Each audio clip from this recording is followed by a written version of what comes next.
Coucou YouTube, on se retrouve aujourd'hui pour vous présenter les sorties littéraires. Comme d'habitude, je suis en live sur Twitch et tout le monde est obligé de vous dire bonjour. Pour le coup, j'ai vu trop de sorties en mai, mais trop de sorties en mai. J'en ai noté 36. Il me semble que j'en avais noté plus en avril, j'en avais noté 38. Mais 36 déjà, c'est beaucoup et vraiment, je me suis limitée.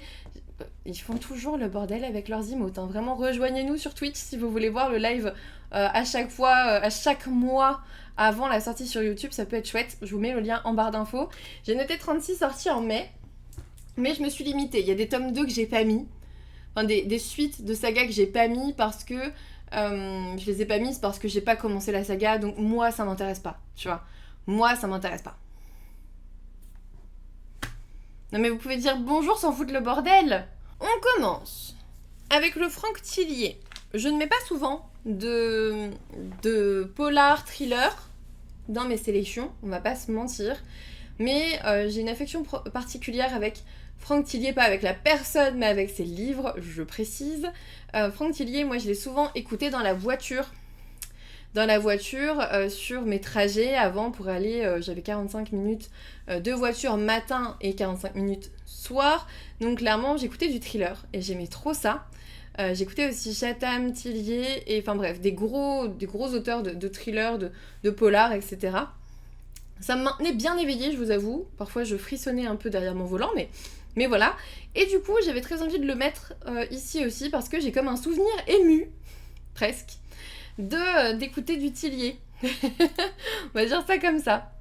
Dans cette histoire, moi déjà, au début, on vous dit, dans le résumé, dans l'univers hostile du Grand Nord, personne ne vous entend crier. Et moi je suis là, c'est vrai, c'est vrai. Comment rester éveillé? Mais franchement, quand t'étais de garde de samedi 13h à lundi et que j'avais pris mon lundi après-midi pour aller dormir, clairement, lundi midi, je mettais un thriller sur la route pour flipper et pour rester éveillé, pour avoir ce petit pic d'adrénaline qui fait que tu vas pas fermer les yeux, clairement. On vous dit, détective et criminologue à Lyon, Teddy Chaffran, je sais pas, apprend que le corps de sa fille a été découvert dans une ville minière très isolée du Grand Nord québécois, à Northfurville. Morgan a été sauvagement mutilée, abandonnée dans la neige non loin d'une réserve autochtone. Sans réfléchir, Teddy plaque tout pour se rendre sur place, bien décidé à comprendre ce qui s'est passé. Là-bas, Léonie Rock, une flic métisse, est mise sur l'affaire. Elle est alors contrainte de renouer avec cet endroit coupé de tout où elle est née et où, adolescente, 3 inconnus l'ont violée. Un retour vers son enfer alors que les températures frôlent les moins 20 degrés. J'avoue, c'est le genre de résumé qui me fait envie. Et comme j'avais bien apprécié certains des romans de Tillier que j'ai pu lire, j'en ai lu au moins 4. J'en ai lu 4, je crois. Donc, je pars confiante. Après, très certainement, je vais attendre la sortie poche l'an prochain. On va pas se mentir. C'est très très probable. Sortie numéro 2. Sortie numéro 2 du mois de mai. J'ai noté notre lecture commune. Je sais pas si vous le savez, mais sur Discord, on va faire une lecture commune sur Divine Rivalité de Rebecca Ross chez Deux Sexus. Vous pouvez le lire tout au long du mois de mai. Les lectures communes, j'ai décidé de ne plus les faire de façon rythmée sur une semaine. On peut lire la lecture, enfin le livre en question, à notre rythme. Vous pouvez le lire début mai, vous pouvez le lire fin mai, ça sera ouvert, il n'y a pas de souci, il suffit juste d'aller sur Discord. Au niveau du résumé, on vous dit, et c'est ça qui m'a trop attirée, aucun dieu, aucune guerre ne pourra les séparer. Après plusieurs siècles de sommeil, les dieux sont à nouveau en guerre. Alors que son frère est parti au front et que sa mère sombre dans l'alcool, la jeune journaliste Iris Winnow tente de maintenir sa vie à flot. Elle ne trouve de réconfort que dans les lettres écrites à son frère, portées disparues, qu'elle glisse sous sa garde-robe et qui disparaissent mystérieusement. Lorsqu'elle reçoit des réponses anonymes, elle y répond, sans savoir que leur auteur n'est autre que son plus grand rival, Roman Kitt. Alors qu'un lien indéfectible se noue entre eux, Iris accepte une mission au front en tant que correspondante. Moi, ça me fait juste trop envie. Voilà, t'as une guerre de dieux avec une journaliste. Voilà. Sortie numéro 3. J'ai noté Electre de Jennifer Saint chez Sabran. Là, pour le coup, on est aussi dans de la mythologie. Je ne vais pas vous faire un dessin. On vous dit. La famille des Atrides est maudite. C'est une lignée corrompue par un cycle ininterrompu de violence où la soif de vengeance s'est transmise de génération en génération. Clytemnestre est la femme Agamemnon, son espoir de briser le sort qui pèse sur les Atrides est fracassé lorsque sa sœur Hélène s'enfuit à Troie. Son mari lève alors la plus grande armée au monde, prêt à triompher quel qu'en soit le prix. Cassandre est princesse de Troie, victime du courroux d'Apollon. Elle voit l'avenir sans que l'on accorde le moindre crédit à ses prophéties. Elle seule sait que la cité légendaire tombera. Électre, la plus jeune fille de Clytemnestre et d'Agamemnon, vous avez compris, on va l'appeler Aga, ok. Aga pour les intimes, Aga pour les potos, grandit dans l'ombre d'un père absent dont elle fantasme la grandeur. En gros, Électre, c'est leur fille, et elle grandit dans l'ombre d'un père, c'est pour ça qu'on va même pas les nommer, père absent dont elle fantasme la grandeur. Rongée de solitude, elle devra faire face au poids de son terrible héritage. Proie tragique des dieux et des hommes, ces héroïnes inoubliables incarnent les différentes facettes d'une féminité en lutte, clairement avec Ariane, quoi. Moi, je pense pas y aller. Parce que j'ai déjà... ils sont où ? J'ai déjà l'ascension d'une héritière à lire. J'ai déjà l'autre aussi. Et c'est plus celui d'avant, celui-ci là, qui m'intéresse plus. Donc celui-ci, je vais pas y aller. Enfin, j'attends vos avis en fait. Voilà. 4e sortie de mai. Yellowface de Rebecca F. Kuang, c'est chez Ellipsis. Celui-ci, je sais que je vais pas y aller non plus, mais je sais que certains d'entre vous l'ont déjà parce qu'il était, je crois, en avant-première au Festival du Livre de Paris. Donc ça peut peut-être être l'occasion de le lire justement avant sa sortie le 2 mai. On vous dit, June Hayward et Athena Liu ont étudié ensemble à Yale, ont déménagé à Washington après avoir obtenu leur diplôme et sont toutes les deux écrivaines, mais les similitudes s'arrêtent là. Athéna est une étoile montante de la littérature et June n'est personne. Après tout, qui s'intéresse de nos jours aux histoires d'une fille blanche aussi banale qu'elle ? Lorsqu'elle assiste à la mort d'Athéna dans un accident invraisemblable, June agit donc sans réfléchir et vole le manuscrit que son ami et rival vient de terminer. Un roman sur les contributions méconnues du corps des travailleurs chinois pendant la Première Guerre mondiale. Et si June corrigeait le récit et l'envoyait à son agent comme s'il s'agissait de son propre travail ? Et si elle adoptait le nom de Juniper Song et jouait sur l'ambiguïté de son origine ethnique ? Quelle qu'en soit l'autrice, ce morceau d'histoire ne mérite-t-il pas d'être raconté ? Voilà. Voilà. En gros, elle pique le manuscrit de son amie morte. Pourquoi pas ? Moi, ça m'attire pas plus que ça, j'avoue. Je suis plus dans les romantasy, dans ce groupe de Sexus, Sabran, etc., Ellipsis et autres. Donc voilà, je vais pas forcément y aller là, mais je laisse les gens qui m'ont dit je vais le lire, je te dirai, justement faire les crash tests. Je vous attends, j'attends votre avis. D'habitude j'aime bien les livres chez Ellipsis, mais alors là il me fait pas du tout envie, tu vois. La couverture elle est très simple, je trouve, elle est pas... Dans la simplicité tu peux avoir quelque chose de percutant, mais là c'est vrai que ça m'a pas percuté du tout, donc je le laisse à d'autres, on va dire. Sortie numéro 5. Le roi Umbra donc c'est le royaume de Vindilla, si je me trompe pas. Le royaume de Vincula, pardon. Le royaume de Vincula, tome 1, le roi Umbra, de Jamie Applegate Hunter, et c'est chez Roncière. Celui-ci, normalement, la rumeur de Roncière est censé me l'envoyer. J'ai eu un contact aujourd'hui, du coup, il sera l'objet du vlog Dark Romance que je vous prépare pour mai, du coup. J'ai hâte de voir ce que ça donne. Je vous lis le résumé. Il y a plein de trigger warnings. Si vous les voulez, j'ai eu la liste des trigger warnings. Ah oui, d'ailleurs, il faut que je vous dise, franchement, c'était mon premier contact avec Roncière. Aujourd'hui même, vraiment c'est très frais. Alors non seulement j'aime beaucoup leur concept de la rumeur qui vous dit très cher, etc. Et d'ailleurs j'ai joué avec ça dans mon message-réponse parce que je trouvais ça très très bien d'avoir ce genre de concept chez eux. Mais ce que j'ai beaucoup aimé, c'est qu'en gros, elle m'a dit, moi je veux bien t'envoyer le SP, mais par contre il faut que tu sois informé des trigger warnings avant, il faut que tu me confirmes que les trigger warnings sont ok avec toi. Et moi j'ai trouvé ça juste génial, parce que c'est genre la première maison d'édition qui a cette façon de faire. Elle m'a listé vraiment tout, je pourrais vous montrer les choses, mais elle m'a listé, alors il y en a un paquet. Il y en a un paquet, si je l'ai dit ici, je me fais ban Twitch, je pense. Il y a un paquet de trigger warning, vraiment, lisez-les. Mais très très cool de dire, alors, attention, il va peut-être pas te plaire parce que ça parle de ça. Et moi, j'étais en mode, t'inquiète, vraiment, les trigger warning, j'en bouffe au petit-déj avec mon taf, donc vas-y.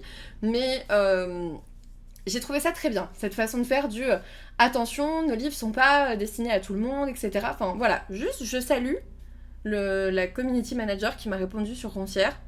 Félicitations à eux de travailler comme ça parce que j'étais très étonnée, c'est la première fois qu'on me fait ça. Donc, on vous dit, Rory n'était qu'une enfant le jour où sa sœur jumelle s'est fait assassiner sous ses yeux. Depuis cet événement tragique, elle n'a plus qu'une idée en tête, la vengeance. Désormais adulte, elle s'est transformée en justicière, tuant des criminels de la pire espèce dans une mise en scène des plus sanglantes. Mais un jour, sa chance tourne et Rory se fait arrêter. Elle écope d'une peine de 500 ans au royaume prison de Vincula. Alors qu'elle pensait ne plus jamais avoir l'opportunité de venger sa sœur, elle découvre que Caius, le roi de ce royaume, pourrait être l'assassin qu'elle traque depuis des années. Rory décide alors de le séduire afin de mieux le détruire. Mais comment expliquer que sa haine se mue progressivement en désir ? Dans cet univers fait d'ombre et de ténèbres, mieux vaut ne pas se fier aux apparences. Mais, alors, moi j'aime beaucoup les thématiques, j'aime beaucoup. Il y a un côté roi, j'aime beaucoup. Le côté assassin, décès de sa sœur jumelle, voilà. Et les trigger warnings ne m'ont pas fait peur, donc je vais y aller. Je serai votre crash test avec un grand plaisir. Suivant, 6ème sortie. Witch and Wolf, c'est chez, vous savez, Addictasy, le nouveau label des éditions addictives, c'est de Chloé Wilcox. Je vous le dis, moi j'irai pas. J'aime pas trop les histoires de sorcières et de loups. C'est pas mon truc. Trigger warning, ça me fait pas peur. Franchement, ça me fait pas peur du tout. Sous la lune de sang, le désir réveille d'anciennes légendes. Pareil, hein, on est dans de la romantasy là normalement. Après le massacre brutal de sa famille par des chasseurs, Nikki découvre qu'elle est une sorcière. Accusée à tort de meurtre et fuyant pour survivre, elle finit par s'installer à Riverside Creek, une petite ville en apparence paisible. Fascinée par l'un de ses professeurs de fac, le séduisant je sais pas comment on dit, elle est loin de se douter qu'il est un loup-garou. Et pas n'importe lequel, il n'est autre que l'ancien alpha de la meute de Riverside Creek, un loup puissant, exilé et un tueur de sorcières. De retour après des années d'errance, ce dernier retrouve peu à peu ses marques, mais la présence de la troublante Nikki fait ressurgir ses pires souvenirs. Je suis pas du tout loup et sorcière, je vois que Léa si, moi pas du tout, ouais c'est taille, je m'en suis doutée. Moi j'ai le prince de l'autre monde de cette même collection, donc je vais lire celui-ci, puis après on verra. Mais ouais, celui-ci je vous le laisse, avec plaisir. 7ème sortie que j'ai notée sur 36. Le dernier, Virginie Grimaldi, Plus grand que le ciel, qui sort chez Flammarion.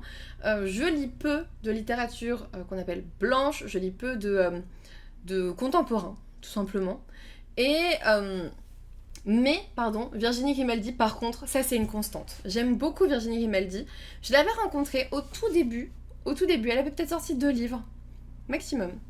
Je l'avais rencontrée au tout début à Saint-Maur. J'avais déjà fait pas mal d'attentes, mais pas autant qu'actuellement. Et elle était d'une gentillesse et d'une générosité que j'avais très envie de continuer à la lire. Je vais pas vous mentir. Et j'ai continué. Je lis pas forcément son roman tous les ans. Parfois je le garde comme un roman doudou parce que je sais que quand j'en aurai besoin, ils seront là. Ce sont des romans qui sont toujours très bien écrits, plein de psychologie, d'ondes positives, etc. qui me font bien pleurer aussi la plupart du temps. Celui de l'an dernier, je l'ai pas encore lu, Les lectures de Perséphone, et franchement c'est celui qui me dit le plus là en ce moment. Donc voilà, je l'ai vu il y a 2 ans, elle est toujours super humble et très, très sympa, mais elle est très humble, c'est exactement le mot. Pour celui-ci, on vous dit, Elsa et Vincent se croisent chaque mercredi dans la salle d'attente de leur psychiatre.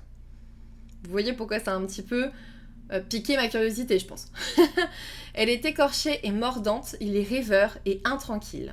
Elle est conseillère funéraire, il est romancier. Elle vient de perdre son père, il cache sa plus grande blessure. Elle est en retard, il est en avance, ils ont pourtant rendez-vous.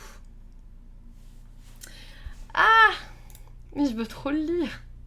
Je pense que je vais le prendre, en vrai. En plus, dans la salle d'attente de leur psychiatre. Je le mettrai, si j'aime bien, je le mettrai dans mon cabinet. J'en ai lu qu'un, mais j'ai pleuré toutes les larmes de mon corps, faut que j'en lise d'autres. Mais franchement, c'est génial ce qu'elle écrit, j'aime beaucoup.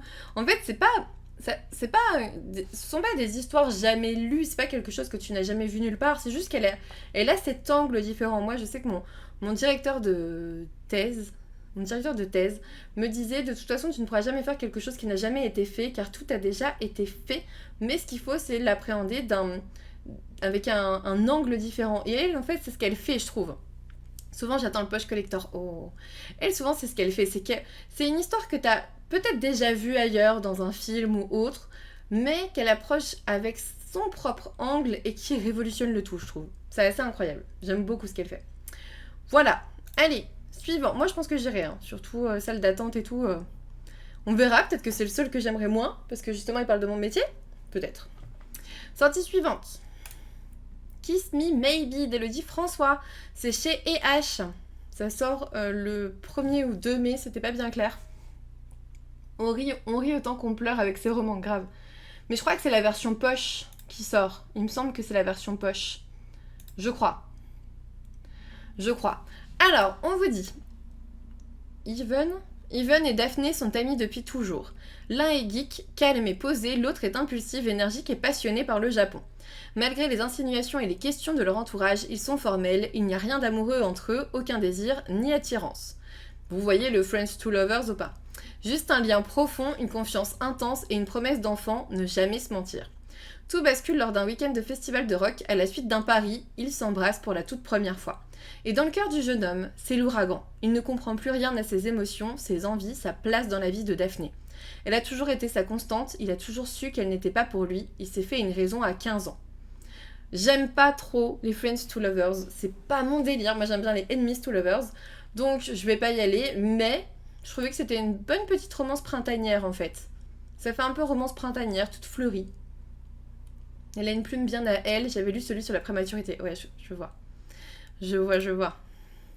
Sortie numéro 9, je sais pas si vous avez remarqué, mais on a fait 8 sorties, on est toujours au 2 mai. Je ne sais pas si ça vous fait peur, mais ça devrait. Sortie numéro 9. Celui-ci, je l'ai reçu aujourd'hui. Je peux vous le montrer pour de vrai. Il sort aussi le 2 mai. Il s'agit de Daughter of Darkness de Katharine et Elizabeth Core chez Stardust. Et il est trop beau, hein. Franchement, regardez les dorures. Ah bah voilà, comme ça vous voyez bien les dorures. Regardez-moi ces dorures, c'est magnifique. Ouh. Il y en a même là. Sur le dos. Là, non, c'est pas des dorures, c'est des dessins. Non, attends, sur le dos. Si, sur le dos, c'est des dorures. Ah, si, là, c'est plus du vernis sélectif, là. Ouais. Voilà, on vous dit. Deina est une dissociante, asservie au dieu Hadès. Je voulais trop lire ça. Le maître des enfers. Sa lourde tâche, donc la lourde tâche de Deina, sur Terre, consiste à désunir l'âme des défunts pour les guider hors du monde des mortels. Un jour, alors que le tyran Orphée est en visite à Iolcos, il fait une dangereuse mais tentante proposition. Il rendra sa liberté à celui ou celle qui pourra libérer Eurydice du monde souterrain et la ramener à lui. Deina se porte volontaire, espérant briser ses chaînes pour de bon. Malheureusement, elle va devoir conclure une alliance avec un groupe de compagnons dissociants à qui elle n'a envie d'accorder ni sa confiance ni sa sympathie. Alors que le clan doit affronter un démon à chaque nouveau recoin du monde souterrain d'Hadès, Deina devra apprendre à offrir sa confiance ou elle n'aura aucune chance de survivre dans les ténèbres. Tadam! Ça a l'air trop bien, non? Ça a l'air trop bien! Oui, c'est une psychopompe, tout à fait. Tout à fait. Ça m'a rappelé le livre de Amélie Nothomb, Psychopompe, justement. On est d'accord, tu prends Mido. Du coup, moi, je l'ai là. Et j'aimerais bien que ça soit ma prochaine lecture après Plein Ciel. Mais il faut le temps que j'ingurgite Plein Ciel, que je dévore Plein Ciel. C'est vraiment le mot dévorer, parce que j'aime beaucoup. Mais ça a l'air pas mal. 10e sortie, on est toujours au 2 mai. Je vous ai mis la BD Dérangée, c'est le tome 2 de Manon et Greg Blondin. Moi, j'avais lu le tome 1 que j'avais adoré. Vraiment adoré. On a le personnage principal clairement en burn-out avec cette petite fée qui arrive et qui lui apprend à globalement aller mieux, à prendre du temps pour elle. Quelque chose que j'avais adoré.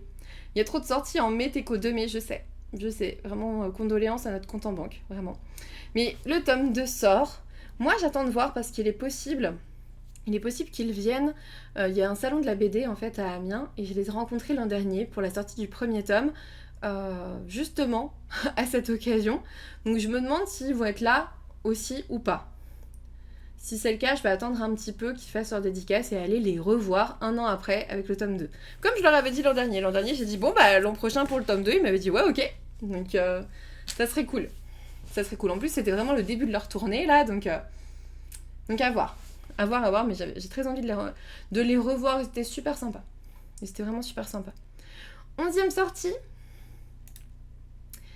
Dark Skies de Daniel L. Jensen, c'est le tome 2 de Dark Shores chez Big Bang. Je vous ai sorti le tome 1 du coup. Hop. Voilà, si vous voulez une petite comparaison au niveau des couvertures, on reste sur la même vibe avec le côté grimoire. Voilà. Dans le tome 1, je ne l'ai pas encore lu. Je ne sais pas ce que j'attends. On vous dit, Terriana est une Maharine et son peuple est le gardien des secrets de la mer. Pour sauver sa meilleure amie d'un mariage forcé, elle brise la loi sacrée des siens et doit faire face aux conséquences dévastatrices de son choix. Marcus est le commandant d'une célèbre légion qui a permis à l'Empire de Selendor de conquérir tous les territoires de l'Est. Les légionnaires sont ses frères, mais même eux ne savent rien de la terrible vérité qu'ils dissimulent depuis l'enfance. Quand l'un des sénateurs de l'Empire découvre l'existence des sombres rivages, il capture Terriana et force Marcus et elle à partir à la conquête de ce nouveau continent. Unis malgré eux pour protéger les leurs, ils doivent désormais décider jusqu'où ils sont prêts à aller et ce qu'ils sont prêts à sacrifier. Ça a l'air trop bien. Mais du coup voilà, moi j'ai très hâte de poursuivre. Je vous ai mis le tome 2 parce que j'ai le tome 1 et que j'ai très envie de le lire, et en même temps j'ai pas encore lu L'Héritier Insoumis.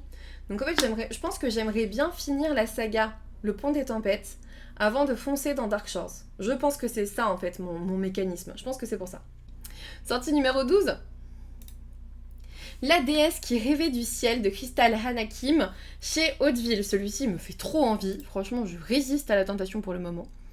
On vous dit, quand l'armée nord-coréenne, soutenue par les communistes, envahit son village au début des années 50, la jeune Emily, pas Emily, Heimi, H-A-E-M-I, Lee, âgée de 16 ans, fuit avec sa mère et son petit frère malade vers un camp de réfugiés. Là-bas, elle parvient malgré tout à goûter au bonheur aux côtés de son ami d'enfance, Kyungwan.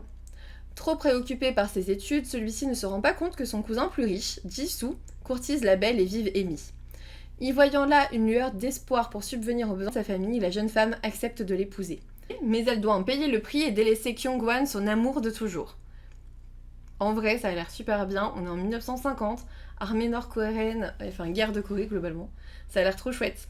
Le dernier quart avant l'aurore d'Aurélie Lauré chez Édition Hurlevent. C'est le petit nouveau de chez Hurlevent qui va sortir. Moi, vous savez que je les prends tous. Après, je vais peut-être attendre qu'il y en ait un deuxième pour partager un peu les frais de port. Mais voilà, on vous dit que ça se passe en Angleterre en 1865.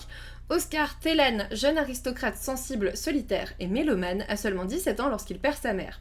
Pour respecter sa dernière volonté, il fait la rencontre de son père, Dimitri Nabokov, capitaine du navire Le Triomphant. Alors qu'ils sont de parfaits inconnus l'un pour l'autre, Oscar le rejoint pour un périple en direction de l'Inde. Tous deux vont apprendre à se connaître et à s'apprivoiser, mais c'est sans compter sur les préjugés et les mystères qui mettront leur relation à rude épreuve. Ça a l'air super chouette. 14e sortie, on est qu'au 7 mai. J'espère que vous tenez le coup. 14e sortie, le 8 mai, Le Faucheur de sorcières. Je vous ai mis la couverture brochée. Il y a une couverture reliée, mais j'en ai marre des reliés et j'ai décidé de militer pour les brochés. Voilà. Et je trouve que la couverture brochée est super belle. C'est de Carissa Wicks dans la collection Lost Kingdom. Donc c'est hop. En fait, il va ressortir en relié magnifique, jaspage et tout. Mais en vrai, la couverture brochée, elle est trop belle. Voilà. Donc j'ai décidé que je mettrais la couverture brochée. On vous dit. Et quand je vous ai dit tout à l'heure, j'aime pas les sorcières, bah là, celui-ci, je veux bien y aller. C'est ça qui est bizarre. Hein. Je suis bizarre quand même des fois. À chaque lune d'automne, le faucheur de sorcières se rend dans notre vallée et emporte l'une de nous afin qu'elle rejoigne l'immortel roi de givre. Et c'est aujourd'hui qu'a lieu le jour de la collecte. Mais moi, Reyna Bloodgood, je n'ai pas peur de lui. J'habite ce village depuis 24 ans et il m'a toujours ignorée. Une erreur qui va lui coûter cher. Reyna ne rêve que d'une chose, se venger du roi du givre et du faucheur qui lui a enlevé sa sœur. Bien décidée à réaliser sa mission sanglante le jour de la collecte, elle ne se doute pas qu'une menace plus inquiétante encore va embraser son univers. Sorti des cendres, le faucheur Alexius Thibault se dresse devant elle. L'homme qu'elle a juré de tuer devient le seul capable de sauver sa sœur. Ça a l'air trop bien. Et en gros, on vous dit mythe de feu, de glace et de dieu antique. Il y a le mot faucheur qui me plaît bien. Le côté collecte et fauche, j'aime beaucoup. 15e sortie, let's go. The Foxglove King chez Brajlon, c'est de Anna Witten. Celui-ci, je vous avoue, je l'ai précommandé. Voilà. Par contre, je sais plus s'il existe en brochet celui-là. Attends. Je sais plus en quoi je l'ai précommandé. Que je vous dise pas de bêtises. Je l'ai précommandé. Ah non, c'en est un autre que j'ai précommandé en brochet, ça c'est sûr. Mais celui-ci, je suis pas sûre qu'il existe en brochet. Je vais vous dire ça. Si, je l'ai pris en brochet. Je suis quelqu'un de bien maintenant. Je l'ai pris en brochet aussi. Voilà, j'ai décidé maintenant de prendre mes livres en brochet et adios le jaspage. Tant pis. J'ai décidé d'arrêter d'être un mouton du relier. Je vous traite pas de mouton. Je me fais violence parce que là, je crois que c'est 22 € le brochet, 28 € le relier. Et à un moment donné, bon, 6 €, je peux m'acheter bientôt un manga, quoi. Donc, bon, en tout cas, il m'attire. Je vais le prendre en brochet, mais il m'attire. The Foxglove King, on vous dit que c'est, en gros, ça parle d'un royaume décadent inspiré d'une cour de Versailles gothique. Moi, déjà, j'avais lu ça, j'étais en mode... Ok. Bienvenue à la cour de la citadelle. À 13 ans, Laure a échappé aux griffes d'un culte secret officiant dans les catacombes de la ville de Delair. Depuis 10 ans, elle suit une unique règle, ne pas se laisser reprendre. Devenue trafiquante de poison pour le cartel qui l'a prise sous son aile, elle s'efforce de rester dans l'ombre et de garder le secret sur son affinité illicite avec la Mortem, la magie de la mort qui la lie irrémédiablement à la cité. Mais lorsqu'une transaction se passe mal, Laure est capturée par la presque mort. Je trouve ça génial. Une faction de prêtres guerriers habilités à utiliser la Mortem pour le compte du roi sanctifié. Laure pense être promise au bûcher, or le roi semble avoir d'autres intentions. Des villages entiers sont en train de disparaître aux confins du royaume sans explication rationnelle, et Laure est confrontée à un choix. User de sa magie pour enquêter et démasquer les responsables à la cour de la citadelle, ou être exécutée. J'irai pas plus loin, parce que j'ai pas envie d'en savoir plus, mais ça me donne tellement envie. Il me donne tellement envie. Et franchement, le jaspage, bon, il est bien, mais il est pas non plus incroyable. C'est genre des fleurs un peu palottes. J'ai décidé de prendre le brochet. Oui, les Brajlon ont toujours été chers. Hein. Là, pour le coup, c'est pas nouveau. C'est clair, t'as tout à fait raison. 16e sortie, on est déjà à la mi-mai. On a avancé. Vous voyez, on a avancé. 16e sortie. L'héritière de Jassad de Sarah Hachem, c'est le premier tome chez Corrigan. On vous dit, le royaume de Jassad est à genoux. 10 ans plus tôt, sa magie a été interdite et sa famille royale assassinée. Du moins, c'est ce que Sylvia veut faire croire aux gens. L'héritière de Jassad a échappé au massacre et elle compte bien rester cachée, notamment face aux armées de Nizal qui continuent de traquer son peuple. Mais un moment de colère change tout. Lorsque Harin, l'héritier de Nizal, traque un groupe de rebelles jusqu'au village où s'est réfugiée Sylvia, cette dernière révèle accidentellement sa magie. Sylvia est désormais obligée de conclure un marché avec son pire ennemi, l'aider à chasser les rebelles en échange de sa vie. Alors, j'aime pas la couverture du tout, je la trouve moche, je vois pas moi non plus, j'aime pas du tout. La couve, je la trouve pas belle du tout, mais le résumé me dit bien. Peut-être que je le lirai en e-book, tu vois, peut-être, mais vraiment, la couverture, Bof. Elle fait un peu, je sais pas, elle a un côté vieillot, peut-être, tu vois. Elle a un côté un peu, peut-être vieillot, c'est peut-être ça le mot, peut-être. Après, j'attendrai de voir ceux qui vont le recevoir, j'imagine. Pas fan non plus de la couve. Ouais, franchement, elle donne pas trop envie. Et c'est dommage parce que Corrigan, par exemple, Fire and Frost, la couverture, elle est trop bien. Broken Bounds aussi. Après, en anglais, elle est comment la couverture? Attendez, on va regarder. Ça fait musée, ouais, c'est ça. À l'occasion, ils ont juste repris... Ouais, c'est ça, c'est exactement la même couverture que la VO, mais quand la couverture est moche, il faut la changer. Mais ouais, non, c'est la même couverture que la VO, c'est pour ça. Après la 18, je vais jusqu'à la 18, on sera globalement à la moitié, et vous me direz un petit peu quel livre vous font envie. Préparez votre liste. 17e sortie. Ah bah, je vous ai mis le tome 6 de A Tender Heart chez K-Books de Aloha et Juari. J'adore A Tender Heart comme webtoon, donc je vous l'ai mis, il y en a d'autres.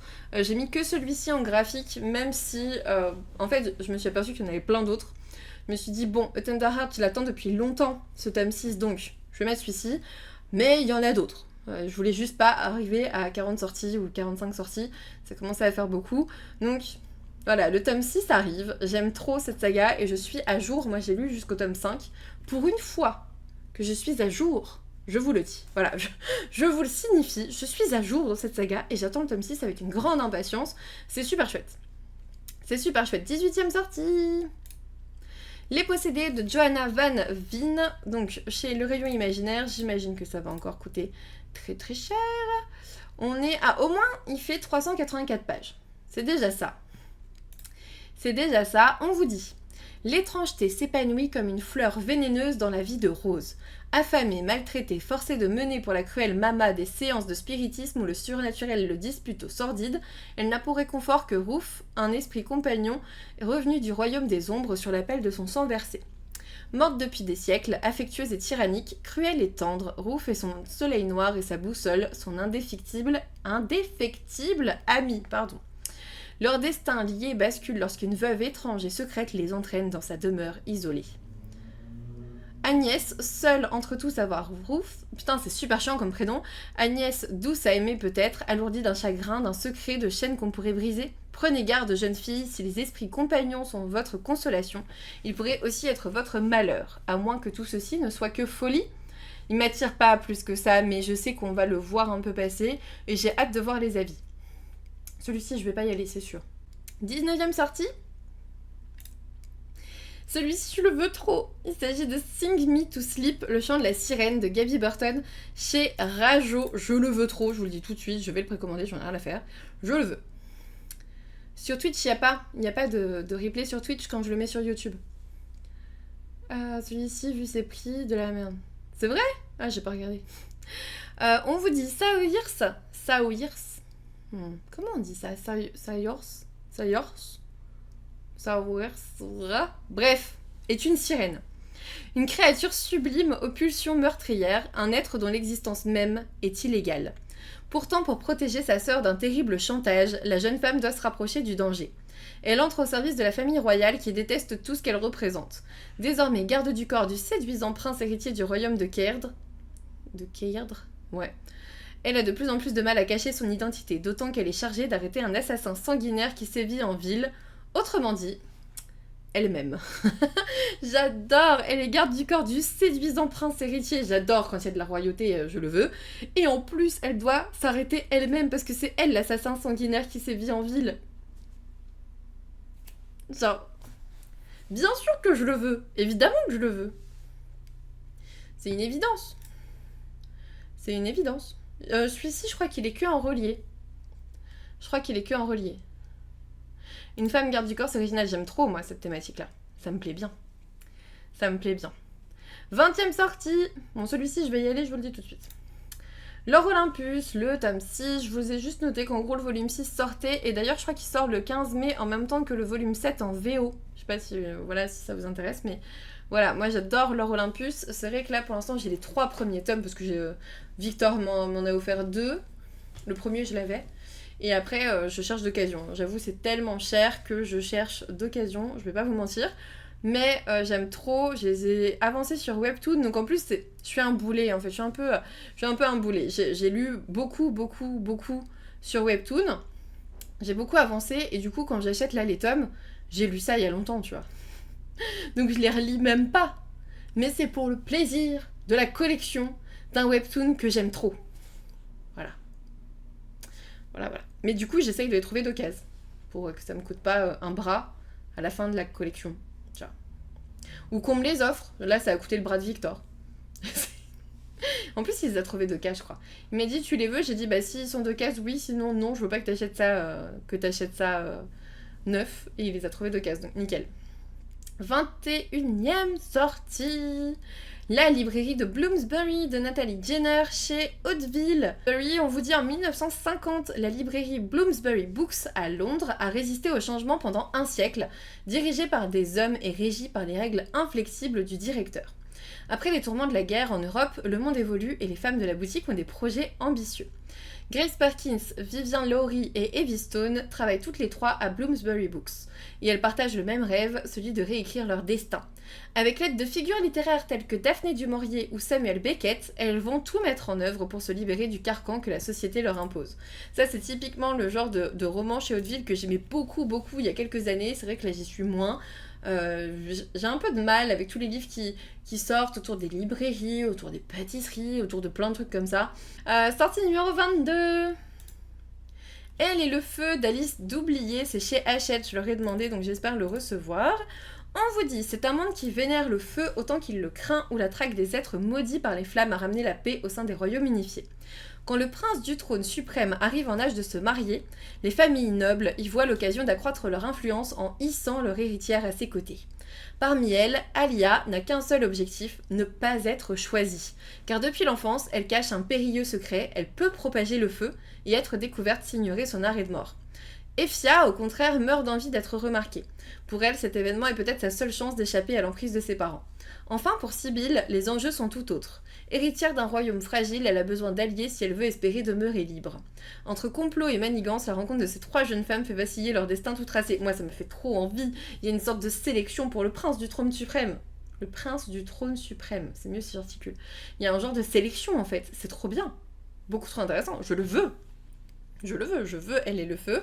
Si Hachette me l'envoie pas, je sais pas, je leur ai demandé, donc on verra. Souvent ils m'envoient ou sinon ils me disent qu'ils l'envoient pas. C'est pas arrivé, je crois. Ils le disaient dès le départ. Donc il n'y a pas de raison, je vous en parlerai. C'est bien parce qu'en plus sur la couverture, il y a les trois jeunes femmes. Ça c'est cool aussi, je trouve. Sortie numéro 23. Father, ah bah si j'en ai mis deux en fait. Father, I Don't Want This Marriage, le tome 2, c'est chez Pika Wavetoon. J'avais adoré le tome 1, c'est typiquement le genre d'histoire que j'aime beaucoup. Je vous en avais déjà parlé d'ailleurs. Donc je vais pas vous répéter les choses, mais c'est le genre de webtoon que j'aime. À force, je pense que vous commencez à savoir un petit peu ce que j'aime. Allez, je vous relis le résumé. Allez, je l'ai pas mis, je l'ai pas préparé, donc patientez 2 secondes. Surtout qu'en plus, je l'ai passé à ma soeur, je crois. Comme tous les webtoons que j'adore. Mais j'avais trop aimé ce tome 1. On vous dit vivre dans l'univers d'un roman qui n'en a jamais rêvé. Notre héroïne, elle, s'en serait bien passée. Victime d'un accident mortel, elle se retrouve propulsée dans l'histoire du livre qu'elle a lu. Réincarnée dans la peau de Jovelian, fille de duc odieuse, elle mettra fin à ses jours après avoir été accusée à tort de meurtre. Sauf que ce rôle de méchante condamnée ne lui convient pas. En gros, c'est une jeune femme qui tombe dans un roman, après sa mort dans le monde réel, et qui va tout faire pour ne pas avoir la fin que son personnage a dans le roman. En gros. Voilà. Et ça me plaisait bien. Elle décide de réécrire l'histoire et de changer la destinée du personnage qu'elle incarne. Mais prise entre la rancune de son ex-fiancé de prince et le désamour de son duc de père, peut-elle seulement espérer échapper à une fin tragique ? Franchement, le tome 1 était vraiment bien. Allez, suivant. Sortie 24. L'archipel des dieux, le sacrifice d'Amy Kaufman chez Casterman. Eh mais attendez 2 secondes. Amy Kaufman, elle a écrit quoi d'autre ? C'est elle qui a écrit Aurora Squad et tout ça ? Mais oui. je me disais bien que ça me disait quelque chose. C'est elle qui a co-écrit Illuminae avec J. Christophe. Ouais, on est d'accord. Oh, ce titre vient de prendre un tout autre assort. ça vient de prendre un tout autre sens dans ma tête. Il vient de remonter dans la liste des livres que j'ai bien envie de découvrir. On vous dit, Sally Walker prend enfin le large, loin du royaume d'Alinor. Ah, c'est pour ça que je voulais pas un truc qui se passe encore sur un navire. Quand son navire est réquisitionné pour une mission d'ordre royal, la jeune fille est furieuse. En effet, Sally est sommée d'escorter le troublant prince Leander incognito jusqu'à l'archipel des dieux pour qu'il y sacrifie un peu de son sang, ainsi que l'exige le rituel qui protège le royaume. Pour couronner le tout, une impitoyable tueuse nommée Laskia se lance à leur trousse. Son but, assassiner Leander, le seul à pouvoir garantir la paix entre les dieux et les hommes. T'accroches pas toi Valou ? Bah moi j'avais bien accroché. Mais là c'est le coup du navire. Il y en a plein sur la mer, là je vais pas y aller. Sortie numéro 25. La tisseuse de vent de Nina Lan chez Didier Jeunesse. Alors normalement je suis censée le recevoir, j'ai eu un contact aujourd'hui avec Didier Jeunesse. Et je suis même peut-être censée aller à un event autour au lancement de ce roman. Donc vous en entendrez sûrement parler sur mes réseaux. Probablement. J'en reparlerai très certainement si j'assiste vraiment à tout ça. On vous dit, tisseuse de liens, Eloé recueille les vents magiques dans l'un des moulins de sa région. Juste avant de continuer le résumé, vous avez vu la couverture à quel point elle est splendide.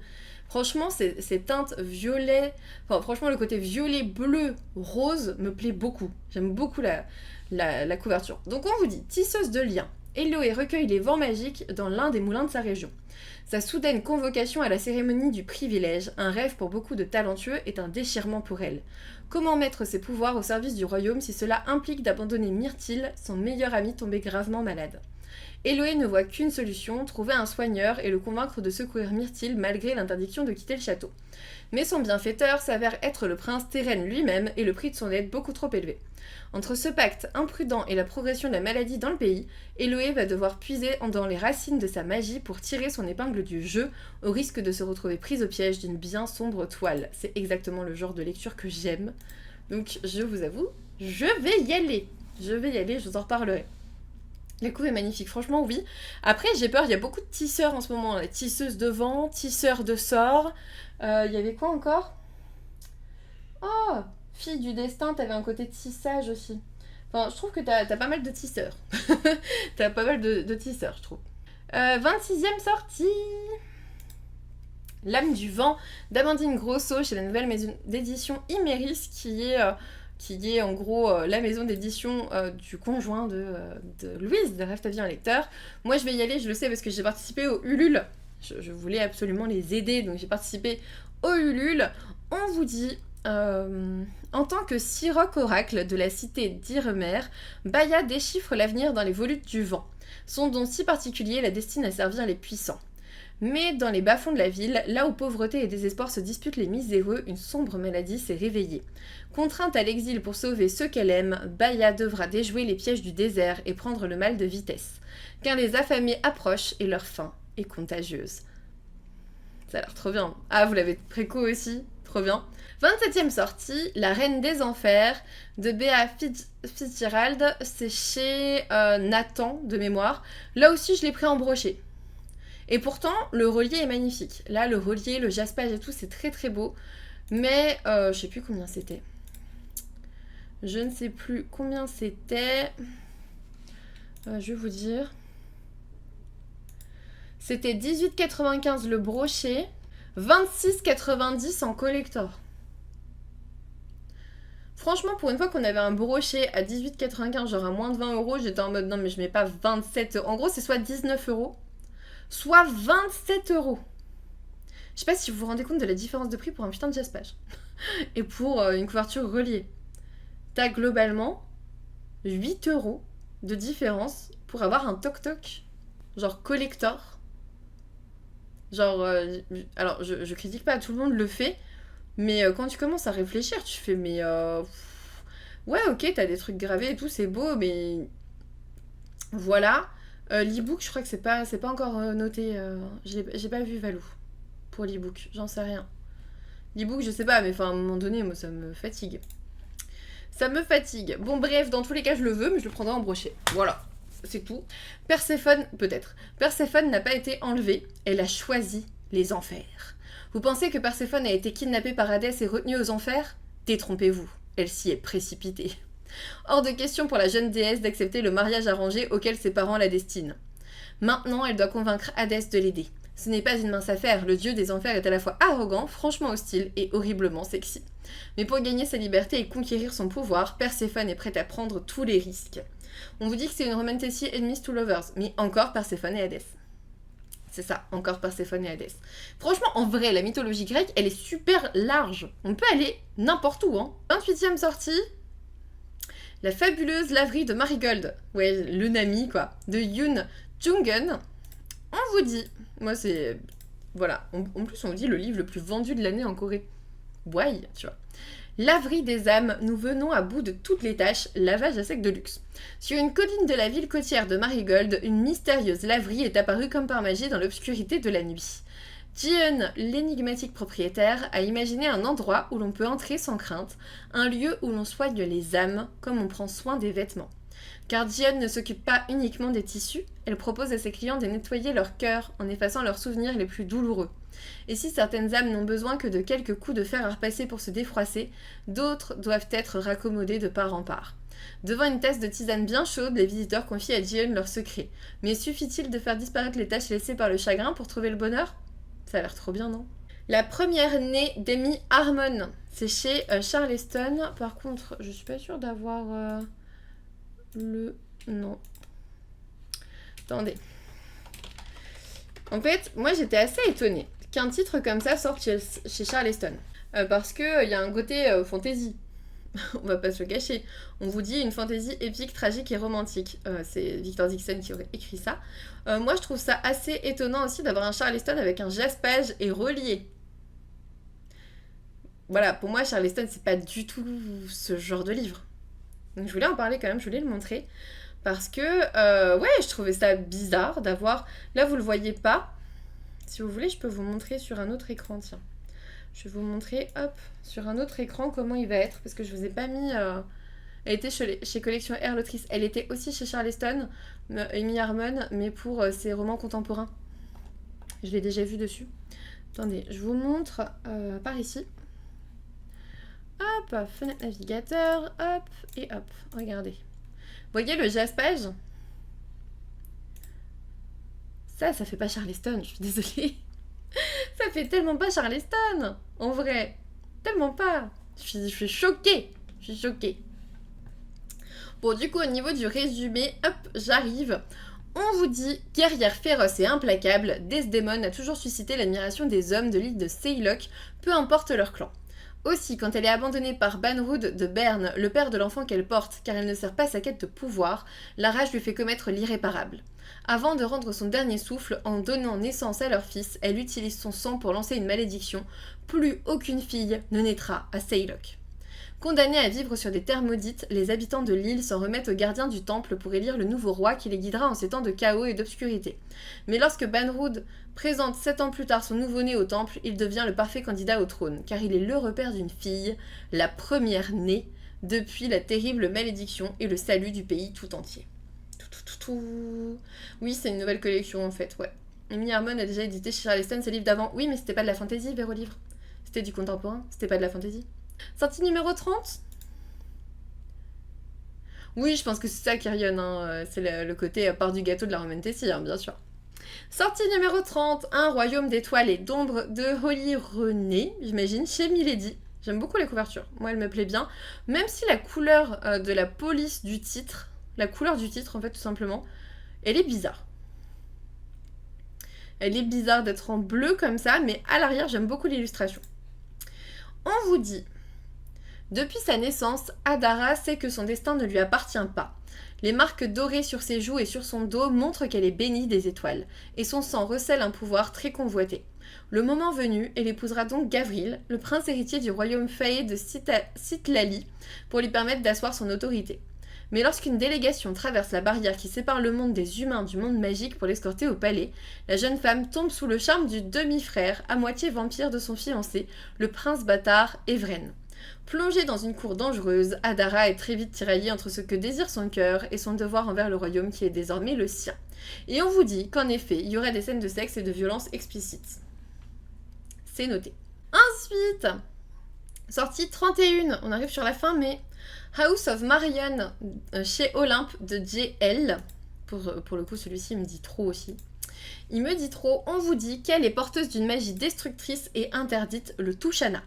Pour garder ce secret et la protéger, sa mère l'entraîne de ville en ville dans une fuite perpétuelle, jusqu'au jour où ceux qui la traquent retrouvent sa trace. Sans autre refuge pour leur échapper, qu'elle rejoint l'ordre, une mystérieuse société d'élite régie par la magie à laquelle appartient sa grand-mère. Celle-ci, directrice d'une académie où les jeunes gens de l'ordre apprennent à maîtriser leur pouvoir, ne cache pas sa joie de retrouver sa petite-fille qu'elle considère comme son héritière. Si elle réussit à passer les 3 rites d'intronisation, qu'elle pourra se libérer à tout jamais de sa mauvaise magie. Mais elle peine à la contrôler et l'attention soutenue de son implacable tuteur ne lui facilite pas la tâche, car s'il découvre son secret, il n'aura pas le choix, il devra la tuer. Il semble pourtant que Kel ne soit pas la seule à avoir des choses à cacher. J'ai du mal à articuler au bout de 32 sorties. Pourquoi sa mère l'a-t-elle laissé tout ce temps dans l'ignorance de son passé, de la magie et de l'ordre? Que veulent vraiment les assassins à sa poursuite? Et si ce monde d'élégance et de paillettes dissimulait une réalité bien plus sombre? C'est typiquement le genre de roman que j'aime bien. Après Olympe, à voir. Je vais pas vous mentir, à voir. Mais trop bien. Ça a l'air très cool. Ça a l'air très très cool. Enfin, en tout cas pour moi.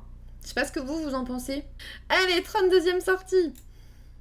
Le tombeau des étoiles, Vampiria America, le tome 2 de Victor Dixon dans la collection R. Je n'ai pas lu le tome 1, j'ai lu le tome 1 de Vampiria. Voilà, voilà. Mais là, en gros, dans le tome 1, on vous disait si Desperados sans rien à perdre, une mission à haut risque dans le plus grand nid de vampires des Amériques. Voilà. Depuis 3 siècles, les nobles vampires de la vieille Europe règnent sans partage sur le Nouveau Monde. Chaque année, 13 jeunes mortels venus des 13 colonies sont convoqués à New York et transmutés en immortels. L'entrée dans la vie éternelle de ces débutants donne lieu à un bal prodigieux, célébration de sang à la gloire des seigneurs de la nuit. La prise d'otage du siècle commence ce soir. 33e sortie. If He Had Been With Me de Laura Nowlin. Ouais, Laura Nowlin chez Pocket Jeunesse. Celui-ci, j'ai hésité un petit peu.